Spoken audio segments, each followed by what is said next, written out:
രാഹുൽ മാങ്കൂട്ടത്തിൽ ഉയർത്തിയ ആരോപണങ്ങൾക്ക് മറുപടിയുമായി ട്രാൻസ് വനിത അവന്തിക പിന്നീട് രംഗത്തെത്തി. രാഹുൽ പുറത്തുവിട്ട ഓഡിയോ ക്ലിപ്പ് തന്റേത് തന്നെയാണ് എന്ന് അവന്തിക 24-നോട് പറഞ്ഞു. മാധ്യമപ്രവർത്തകനുമായി സംസാരിച്ച ദിവസം വിവാദങ്ങൾ ഉയർന്നിരുന്നില്ല. ആ സമയത്ത് തനിക്ക് ഭയമുണ്ടായിരുന്നു. നടിയുടെ വെളിപ്പെടുത്തലിന് ശേഷമാണ് പ്രതികരിക്കാൻ ധൈര്യമുണ്ടായത്. രാഹുൽ മാങ്കൂട്ടത്തിൽ ഇപ്പോഴും ഭീഷണിയുടെ സ്വരത്തിലാണ് സംസാരിക്കുന്നതെന്നും അവന്തിക പറഞ്ഞു. 1:08 നടക്കുന്ന ഒരു സംഭാഷണമാണത്. അതേ മാധ്യമ പ്രവർത്തകനോടാണ് എനിക്ക് ഇങ്ങനെ ഒരു ഇഷ്യൂ ഉണ്ടെന്ന് പറഞ്ഞ് ഞാൻ ആദ്യം വെളിപ്പെടുത്തുന്നത്. അയാൾ പുറത്തുവിട്ട ആ സംഭാഷണം ആദ്യത്തെ സംഭാഷണമാണ്. അത് 1:08 നടക്കുന്നതാണ്. അതിന് ശേഷമാണ് അതേ മാധ്യമ പ്രവർത്തകന്റെ അടുത്ത് ഞാൻ സംസാരിക്കുന്നത്. പരാതി ഞാൻ അന്ന് പേടിച്ചിരുന്നത് കാരണം വെച്ചാൽ ഇതൊരു പുറത്ത് വന്നിട്ടുണ്ടെങ്കിൽ എത്തരത്തിൽ എന്നെ ഇമ്പാക്ട് ചെയ്യുമെന്ന് എനിക്ക് ഭയം ഉണ്ടായിരുന്നു. അതുകൊണ്ട് തന്നെയാണ് ഇപ്പോഴും അയാൾ സംസാരിക്കുന്നത് ഏതോ ഒരു വെല്ലുവിളിയുടെ സ്വരത്തിൽ അയാൾ സംസാരിക്കുന്നത്. എനിക്ക് പേടിയാണ് അയാളുടെ സംസാരത്തിൽ നിന്ന് തന്നെ. ഇനി എന്താണ് അതിന്റെ ഭവിഷ്യത്തുകളെന്ന് അത് ഞാൻ തന്നെ അനുഭവിക്കേണ്ടത്. ഇപ്പൊ ഇത്രയും പ്രശ്നങ്ങൾ തുറന്നു പറഞ്ഞതിലൂടെ ഞാൻ അനുഭവിക്കേണ്ട സോഷ്യൽ മീഡിയയിലൂടെ ഉൾപ്പെടെ ഞാൻ അനുഭവിച്ചുകൊണ്ടിരിക്കുന്ന വല്ലാത്തൊരു ട്രോമയിലേക്കാണ് ഞാൻ പോയിക്കൊണ്ടിരിക്കുന്നത്. മനീഷ് മഹിപാലാണ് വിവരങ്ങളുമായുള്ളത്. മനീഷ്, ഇതിൽ മാധ്യമപ്രവർത്തകൻ ചില കാര്യങ്ങളിൽ വ്യക്തത വരുത്താൻ വേണ്ടിയാണ് വിളിക്കുന്നതെന്ന് പറയുന്നുണ്ട് അവന്തികയോട്. അതിനുശേഷം കാര്യങ്ങൾ പറയുമ്പോൾ അവന്തിക ആ സമയത്ത് സംസാരിക്കുന്നത് ഒരു പ്രശ്നവും തനിക്ക് നേരിട്ടിട്ടില്ല, അങ്ങനെ എന്തെങ്കിലും ഉണ്ടെങ്കിൽ പരാതി പറയാനൊക്കെയുള്ള സൗകര്യമൊക്കെ തനിക്കുണ്ടല്ലോ എന്ന് പറഞ്ഞുകൊണ്ട് അത് അവസാനിപ്പിക്കുന്ന ആ ശബ്ദ സംഭാഷണമാണ് നമ്മൾ ആദ്യം കേൾക്കുന്നത്. ഇതാണ് ഒരു തെളിവ് എന്ന രീതിയിലേക്ക് രാഹുൽ മാങ്കൂട്ടത്തിൽ മാധ്യമപ്രവർത്തകർക്ക് മുന്നിൽ ഹാജരാക്കുന്നത്. അതായത് പ്രതിരോധം തീർക്കാനുള്ള ശ്രമം ഈ ഘട്ടത്തിലും രാഹുൽ മാങ്കൂട്ടത്തിൽ നടത്തിക്കൊണ്ടിരിക്കുകയാണ്. അനുജ, രാഹുൽ ഒരു റേപ്പിസ്റ്റ് ആണ്. ബലാത്സംഗം ചെയ്യുന്നത് പോലെ ലൈംഗിക ബന്ധത്തിൽ ഏർപ്പെടണം എന്ന രീതിയിൽ രാഹുൽ തന്നെ സമീപിച്ചു എന്നതായിരുന്നു അവന്തികയുടെ ആരോപണം, അല്ലെങ്കിൽ അത് സംബന്ധിച്ചുള്ള പരാതി. പിന്നീട് ഇതുമായി ബന്ധപ്പെട്ട മാധ്യമ പ്രവർത്തകനോട് സംസാരിച്ചതുമായി ബന്ധപ്പെട്ട ഒരു ശബ്ദശകലം മുന്നോട്ട് വെച്ചുകൊണ്ടാണ് രാഹുൽ നിലവിൽ സ്വയം പ്രതിരോധം തീർക്കുന്നത്.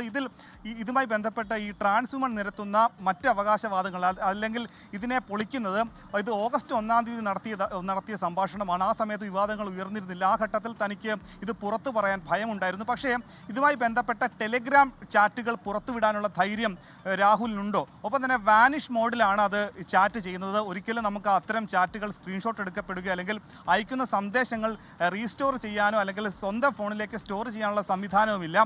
ആ രീതിയിലാണ് രാഹുൽ തന്നോട് സംസാരിച്ചതും ഇതുമായി ബന്ധപ്പെട്ട വിവാദങ്ങളുടെ പശ്ചാത്തലത്തിലെ ശബ്ദ സന്ദേശങ്ങളും ഒപ്പം തന്നെ ചില മെസ്സേജുകളും അയച്ചത് ആ രീതിയിലാണെന്നുള്ള മറുവാദമാണ് ഇവിടെ അവന്തിക ഉന്നയിക്കുന്നത്. ഇവിടെ രാഹുൽ മാങ്കൂട്ടത്തിൽ സ്വയം പ്രതിരോധം നിൽക്കുന്നത് വീണ് കിട്ടിയ ഒരു കച്ചിത്തുരുമ്പെന്ന രീതിയിലാണ് അവന്തികയുടെ ഈ ഒരു സംഭാഷണം മുന്നോട്ട് വയ്ക്കുന്നത്.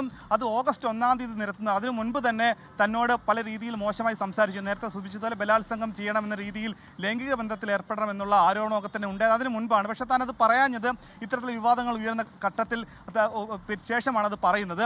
പക്ഷേ ഇവിടെ ഒരു വശത്ത് രാഹുൽ മാങ്കൂട്ടത്തിൽ തനിക്ക് വീണ് കിട്ടിയ ഒരു ശബ്ദശകലം ഉപയോഗിച്ചുകൊണ്ട് സ്വയം പ്രതിരോധം തീർത്ത് മാധ്യമപ്രവർത്തകർക്ക് മുമ്പിൽ അത് മാത്രം പറയുന്നു. പക്ഷേ മറ്റ് ചോദ്യങ്ങൾക്ക്, അതായത് പൊതുസമൂഹം അറിയേണ്ട, സ്വന്തം പാർട്ടി പ്രവർത്തകർക്കും നേതാക്കൾക്കും അറിയേണ്ട, അല്ലെങ്കിൽ പ്രതിപക്ഷത്തിന് കൊടുക്കേണ്ട മറുപടിക്കൊന്നും യാതൊരുവിധ ഉത്തരവും രാഹുൽ മാങ്കൂട്ടത്തിൽ നൽകുന്നില്ല. അതിൽ പ്രധാനപ്പെട്ടത് ആദ്യം ആരോപണവുമായി പരാതിയുമായി രംഗത്തെത്തിയ നടിയുടെ പരാതിയാണ്. പിന്നീട് ഗർഭചിത്രം നടത്താൻ വേണ്ടി നിർബന്ധിച്ചു എന്ന പരാതിയാണ്. പിന്നീട് മുൻ MP-യുടെ മകൾക്ക് വിവാഹ വാഗ്ദാനം നൽകിയെന്ന പരാതിയാണ്.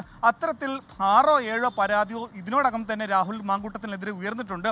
അത്തരം കാര്യങ്ങൾക്കൊക്കെ തന്നെ മൗനം പാലിച്ചുകൊണ്ട് തനിക്ക് വീണ് കിട്ടിയ, തനിക്ക് വ്യാഖ്യാനിക്കാൻ കഴിയുന്ന, തൻ്റെ ഭാഗത്ത് ശരിയുണ്ട്, തന്നെ കുടുക്കാനാണ് നിലവിലുള്ള നീക്കം നടത്തുന്നത് എന്ന് സമർത്ഥിക്കാൻ കഴിയുന്ന ആകെ കിട്ടിയ ഒരു ശബ്ദശകലം ഇത് മാത്രമാണ്. അതൊരു മാധ്യമ പ്രവർത്തകരുമായി നടത്തുന്ന ശബ്ദശകലത്തിലെ ചില എഡിറ്റഡ് ഭാഗം മാത്രം മാധ്യമപ്രവർത്തകർക്ക് മുന്നിൽ അല്ലെങ്കിൽ ലോകത്തിന് മുന്നിൽ വെച്ചുകൊണ്ട് തൻ്റെ ഭാഗത്ത് തെറ്റില്ല എന്ന് സമർത്ഥിക്കാനുള്ള രാഹുലിൻ്റെ നീക്കമാണ്. ഇത് ഒരു തരത്തിൽ രാജി വയ്ക്കാൻ ഉള്ള സമ്മർദ്ദത്തിൻ്റെ പുറത്ത് ഉണ്ടാകുന്ന ഒരു പ്രതിരോധമാണോ? ഇനി അതല്ലെങ്കിൽ രാജിക്ക് മുന്നേ തൻ്റെ ഭാഗം എന്താണ് എന്ന് തെറ്റിദ്ധരിപ്പിക്കാനുള്ള നീക്കമാണോ? ഇത്തരത്തിലുള്ള കാര്യങ്ങളൊക്കെ തന്നെ എന്താണ് രാഹുൽ ഉദ്ദേശിക്കുന്ന കാര്യത്തിൽ ഇനി വ്യക്തത വന്നിട്ടില്ല. ഇനി എങ്ങനെയായിരിക്കും ഈ അവന്തികയുടെ വിഷയത്തിൽ ഉണ്ടാകുന്ന വാദപ്രതിവാദങ്ങൾ എങ്ങനെയാണ്? അതിനെ പൊളിക്കുന്ന തരത്തിലുള്ള കാര്യങ്ങൾ അവന്തിക മുന്നോട്ട് വെച്ചിട്ടുണ്ട്. ഇനി അവന്തികയ്ക്ക് ഇതുമായി ബന്ധപ്പെട്ട് എന്തെങ്കിലും തെളിവുകൾ ഉണ്ടോ? അതായത് രാഹുൽ മാങ്കൂട്ടത്തിൽ നിലവിൽ വാനിഷ് മോഡിലാണ് ചാറ്റ് ചെയ്തത്, ടെലിഗ്രാമിലുള്ള ചാറ്റുകൾ പുറത്തുവിടാനുള്ള ധൈര്യമുണ്ടോ എന്ന് ചോദിക്കുമ്പോൾ അവന്തികയ്ക്ക് ഇനി കൂടുതലായി എന്തെങ്കിലും തെളിവുകൾ മുന്നോട്ട് വെക്കാനുണ്ടോ എന്നത് ഒന്നാമത്തെ ചോദ്യം. രണ്ടാമത്തെ കാര്യം, രാഹുലിന് ഇതുമായി ബന്ധപ്പെട്ട മറ്റു പരാതികളിൽ ഇതുവരെയും അയാൾ പ്രതികരിച്ചിട്ടില്ല. അയാൾ മാധ്യമപ്രവർത്തകരുടെ ചോദ്യങ്ങൾക്ക് അദ്ദേഹം മുടന്തൻ ന്യായങ്ങൾ പറഞ്ഞു പോവുകയായിരുന്നു. എന്താണെങ്കിലും പ്രവർത്തകർക്കും കോൺഗ്രസ് പ്രവർത്തകരോട് മാപ്പ് പറഞ്ഞുകൊണ്ട് പോകുമ്പോൾ ഇതുമായി ബന്ധപ്പെട്ട വരുന്ന മണിക്കൂറുകൾ രാഹുലിൻ്റെ നീക്കം എന്താണ് എന്നാണ് നോക്കിക്കാണുന്നത്. നിലവിൽ തിരുവനന്തപുരം ഭാഗത്തേക്ക് എന്ന രീതിയിലാണ് രാഹുലിൻ്റെ യാത്ര തുടരുന്നത്.